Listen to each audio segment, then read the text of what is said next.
شروع اللہ کے نام سے جو بڑا مہربان نہایت رحم والا ہے۔ فجر کی قسم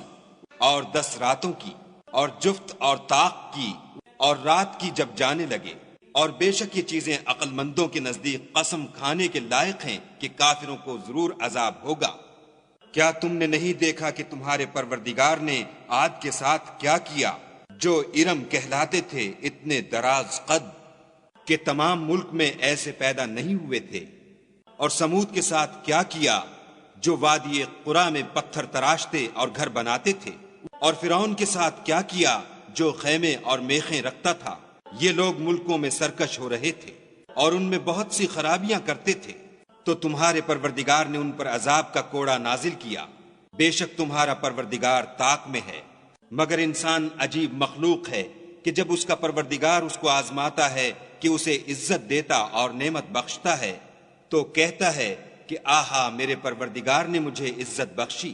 اور جب دوسری طرح آزماتا ہے کہ اس پر روزی تنگ کر دیتا ہے تو کہتا ہے کہ ہائے میرے پروردگار نے مجھے ذلیل کیا۔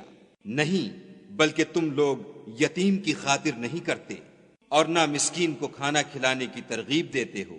اور میراث کے مال کو سمیٹ کر کھا جاتے ہو اور مال کو بہت ہی عزیز رکھتے ہو۔ تو جب زمین کی بلندی کوٹ کوٹ کر پست کر دی جائے گی اور تمہارا پروردگار جلوہ فرما ہوگا اور فرشتے قطار باندھ باندھ کر موجود ہوں گے،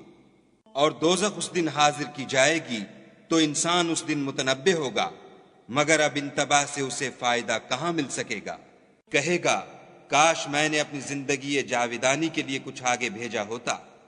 تو اس دن نہ کوئی خدا کے عذاب کی طرح کا کسی کو عذاب دے گا اور نہ کوئی ویسا جکڑنا جکڑے گا۔ اے اطمینان پانے والی روح، اپنے پروردگار کی طرف لوٹ چل، تو اس سے راضی وہ تجھ سے راضی۔ تو میرے ممتاز بندوں میں شامل ہو جا اور میری بہشت میں داخل ہو جا۔